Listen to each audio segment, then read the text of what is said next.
नमस्ते, मी अश्विनी. माझ्या चॅनलमध्ये तुमचं खूप खूप स्वागत. तर आज मी तुमच्यासोबत हळदी कुंकू आणि बोरनांचा एक छोटासा व्हिडिओ शेअर करणार आहे. तर मी कशा पद्धतीने हळदी कुंकू आणि बोरनान केलं तर ते आपण पाहूया.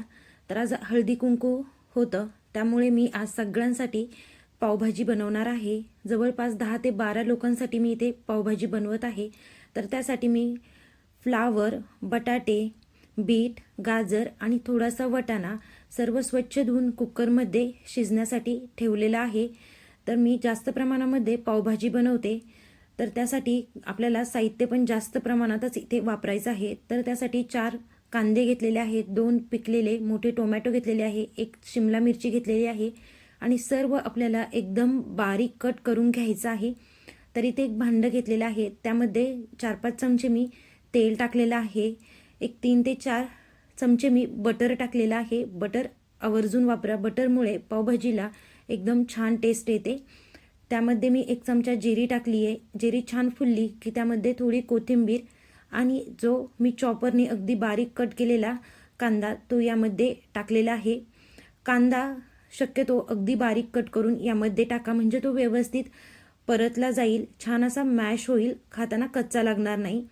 तर कांदा थोडा परतल्यानंतर त्यामध्ये आपण भरपूर असं आलं आणि लसणाची पेस्ट टाकलेली आहे. तर ती सुद्धा आपण छान परतून घेऊया. तर आपल्याला इथे आलं आणि लसूण जास्त प्रमाणात वापरायचं आहे. आलं लसणामुळे आपल्या भाजीला एक छान टेस्ट येते. हे थोडंसं परतल्यानंतर त्यामध्ये आपण टाकूया शिमला मिरची.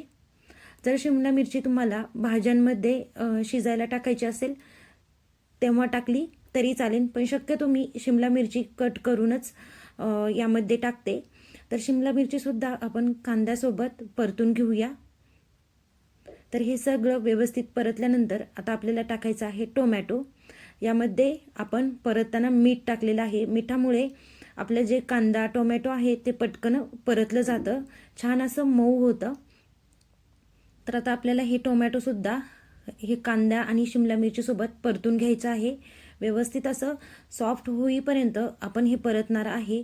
तर थोडंसं परतल्यानंतर यामध्ये आपण टाकूया मसाले. तर अगदी थोडीशी मी हळद टाकलेली आहे, नाही टाकली तरी चालेल.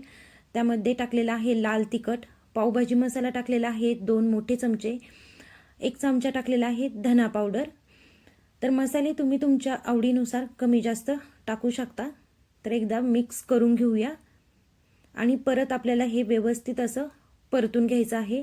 मसाले आपले करपू नये म्हणून त्यामध्ये आपण थोडंसं पाणी टाकून हे सर्व छान असं शिजवून घेणार आहोत, म्हणजे हे व्यवस्थित असं सॉफ्ट होईल. तर एकदा मिक्स करून घेऊया आणि यामध्ये आपण टाकूया पाणी. तर मग मी इथे गरम पाणी टाकलेलं आहे, थंड पाणी टाकलं तरी चालेल. पाणी टाकून आपल्याला झाकण ठेवून हे मसाला छान असा शिजवून घ्यायचा आहे. छान असा तर्री येईपर्यंत आपण हा मसाला शिजवून घेणार आहोत, म्हणजे आपली भाजी चवीला सुद्धा देखील छान होते आणि छान अशी स्मूथ आपली भाजी तयार होते. कांदा टोमॅटो जर व्यवस्थित जर शिजलं नाही तर खाताना ते व्यवस्थित लागत नाही.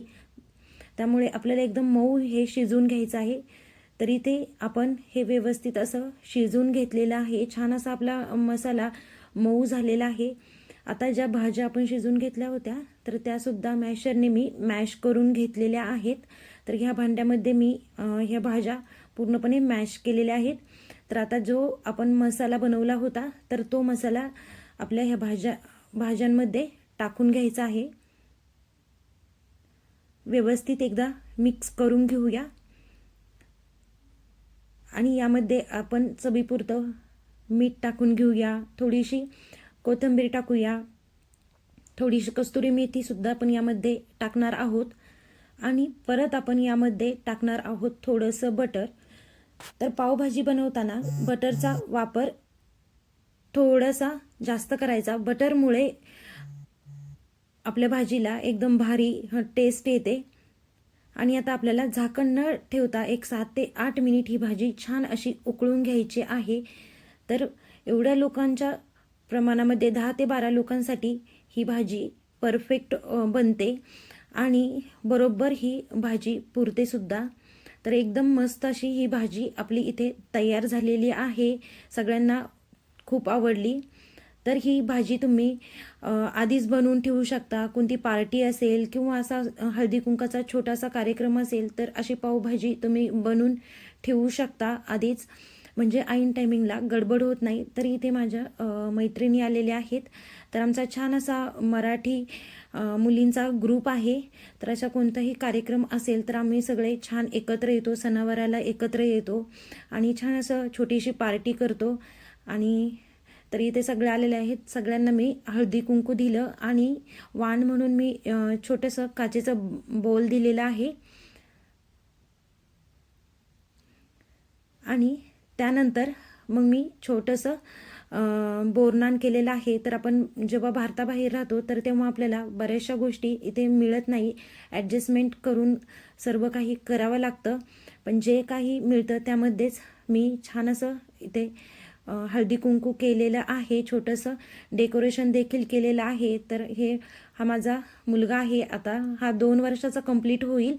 तर त्याचं हे दुसरं बोरनान आहे. तर इथे सर्व मुलं आली होती आणि सर्वांनी मिळून आम्ही छान याचं छोटंसं बोरनान देखील इथे केलेलं आहे. आणि त्यानंतर सगळ्यांनी छान असं पावभाजीचा आस्वाद घेतला आणि खरंच खूप मस्त झाली होती पावभाजी. तर अशा छोट्या कार्यक्रमांसाठी किंवा बड्डे पार्टी असेल तर तुम्ही पावभाजी नक्की बनवू शकता. तर तुम्हाला आजचा व्हिडिओ कसा वाटला ते नक्की सांगा. व्हिडिओ आवडला असेल तर आपल्या चॅनलला नक्की लाईक, शेअर आणि सबस्क्राईब करा. परत भेटूया अशाच एका मस्त व्हिडिओमध्ये. तोपर्यंत बाय बाय.